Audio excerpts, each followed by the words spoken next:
Landing in London, fresh-faced, old-faced Doctor bumps into Donna Noble and her daughter, Rose. A ship crashes down nearby, with something taking control of unit soldiers. Donna and Rose find the Meep as the Wrath Warriors attack, coming after the Meep. But the Doctor catches on. They aren't the bad guys. The innocent ball of fur is the villain of the week. Ow, to hell with this! The Meep kills the Wrath Warriors, planning to use a dagger drive system to relaunch its ship, blowing apart London in the process. The Doctor and Donna get trapped. There's only one way they can stop this, if the meta-crisis is reawakened. Somehow, Donna doesn't die.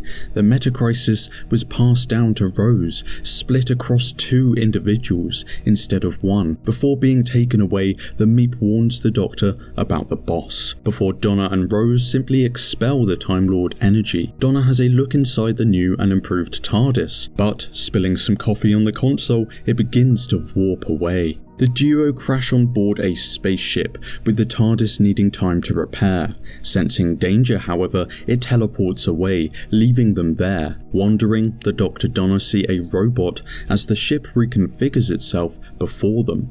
They're not just in the middle of space, they're at the edge of the universe. Soon, they are confronted by the Know-Things. My arms are too long. The Doctor invokes a superstition to slow them down as they slowly learn and stabilize their form. The Know-Things want to travel to their universe and play their games. The Doctor realizes the captain of the ship knew of the Know-Things, deducing she killed herself after turning the ship into a slow bomb, so the creatures couldn't catch on. The robot is the trigger. Before they can stop it, the Doctor accelerates the bomb. With the danger dissipating, the TARDIS returns. They climb on board before the ship explodes. Returning home, they find Wilf waiting. Overjoyed, he warns the Doctor that the world's gone mad. After invoking a superstition at the edge of the universe, the Doctor played a game allowing the Toymaker to return, an elemental force with the power of a god. Entering the Toymaker's realm, the Doctor challenges him to a game, but loses. It's 1-1. Best of 3 then. The first round was with the old Doctor, the second with this Doctor, the third must be with a new Doctor. The Toymaker shoots him with a galvanic beam, forcing him to regenerate. But it's different this time. Something's happened. Something's changed. What was once a myth has become reality. By generation, 2 Doctors at once. Working together, they defeat the Toymaker in a game of catch, banishing the celestial being not before he warns them of his incoming legions, ready to descend. A hidden figure picks up the Toymaker's gold tooth, with the Master trapped inside. Back in the TARDIS, Ncuti tells David he needs to rest. He's okay now because he works through his trauma and stops. This face returned to tell him to come home. Duplicating the TARDIS with some lingering Toymaker magic, David settles down as Ncuti rides off, our new Doctor. The legend of Ruby Sunday awaits him. Christmas Eve, a baby is left on the doorstep of a church on Ruby Road. Named after the place she was found, Ruby was adopted by Carla Sunday, but bad luck seems to follow her along with a woman, intriguing the Doctor. Carla fosters baby Lulabelle over the holidays, but the source of Ruby's bad luck takes Lulabelle. Goblins. The Doctor and Ruby chase the goblins to their ship, rescuing the baby from the Goblin King. But Ruby disappears. The goblins have jumped through time to take baby Ruby instead. The Doctor impales the Goblin King, saving her, but before he returns to present day, he watches as her mother, hidden by a cloak in the snow, walk away. The TARDIS flies away with Doctor and companion as Mrs. Flood, the neighbour, looks into the camera. Never seen a TARDIS before. The Doctor gives Ruby a rundown of the previous 60 years of Doctor Who, TARDIS, Space and Time Machine, Gallifrey gone, Doctor adopted, etc, etc. For a first adventure, they go to the year 21,056 aboard a space station, a baby farm in fact, run by Space babies. It begins to snow as the Doctor's memory of Ruby Road changes. Back to space babies, the government closed the baby station to save money. But it's illegal to stop the birth machine. A monster prowls the depths of the station. It's a literal bogeyman, as the educational software went haywire. The only one of its kind and misunderstood, the Doctor saves it, gifting Ruby a TARDIS key and scanning her, totally human, as snow falls in the TARDIS. The Doctor and Ruby travel to 1963 to see the Beatles record their first album. But it's awful. A world without music. Being in the 60s, the Doctor mentions his granddaughter, Susan, with a younger him parked in a junkyard on Totter's Lane. Ruby plays the piano, intending to see what happens when music returns to the world. For a brief moment, all is right until Maestro arrives. Hearing the giggle, the Doctor runs, terrified. Returning to the present, he finds the world destroyed. They must restore music. Child of the Toymaker, Maestro intends to steal the music of the spheres until the universe stops turning. Returning to 63, the TARDIS groans, but there's no time for that now. Ruby is taken as Maestro attempts to feed on her music. But something's wrong. There's a hidden song deep inside our soul! The oldest one was there that night on Ruby Road, but why? The Doctor tries to find the notes of banishment, but it takes John and Paul to find them. Before being banished, Maestro exclaims, "The one who waits is almost here." Hearing screams from outside the TARDIS, the Doctor comes running, but steps on a landmine. Villengard, the biggest weapons manufacturer in history. Ruby finds the remains of John Francis Vater, passing it to the Doctor to balance his weight out. Splice finds them, looking for her deceased father, with Mundy Flynn not far behind. They can't let the mine go off. The Doctor isn't human. He's a Time Lord. If he goes up, half the planet does. Detecting combat, an ambulance approaches the Doctor. Mundy tells Ruby to shoot her on a low setting to draw the ambulance away, but Canto arrives, getting the wrong idea, killing Ruby. The only way to stop the landmine is for Mundy to surrender,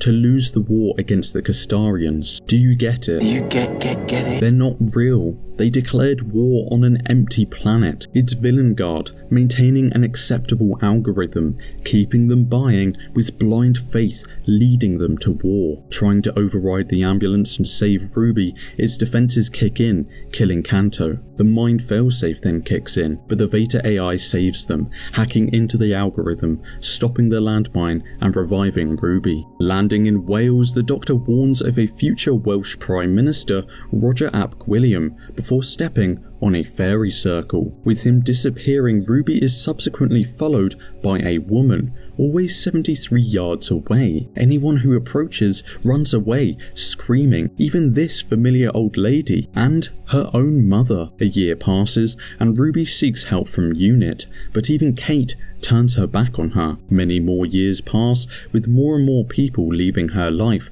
until one day she sees Roger ap Gwilliam running for PM, nicknamed Mad Jack. Winning the election and set to purchase a nuclear arsenal, Ruby positions herself 73 yards away, sending him packing as he notices the woman. Continuing her life, Ruby returns to the abandoned TARDIS, but that night she's visited by her companion. Passing away and taking her place, she warns her younger self against disturbing the fairy circle and starting the cycle over. Lindy Pepperbean dismisses the Doctor's warnings of creatures in fine time coming to get her. Ruby manages to get through to her. The dot system can't seem to see these slug creatures.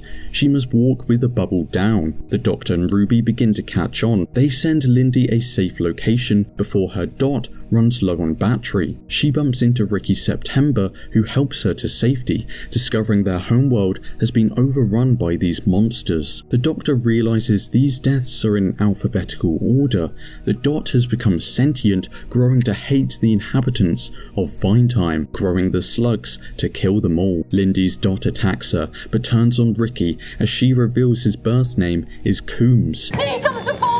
Getting to safety, Lindy and her friends are invited aboard the TARDIS, but They're all disgusted by the offer. He's been trying to save a racist community all this time. They sail to their deaths instead of letting the Doctor save them. Using psychic earrings to help them to dance, the Doctor and Ruby go full Bridgerton and join a Duchess's party in 1813. Detecting sonar interference, the Doctor approaches Rogue, who surveys the ballroom. Meanwhile, Ruby comes across a painting of the familiar woman once more. Finding the Duchess's body, Rogue believes the Doctor to be a Cholder, a shapeshifter. He's a bounty hunter paid to hunt them down.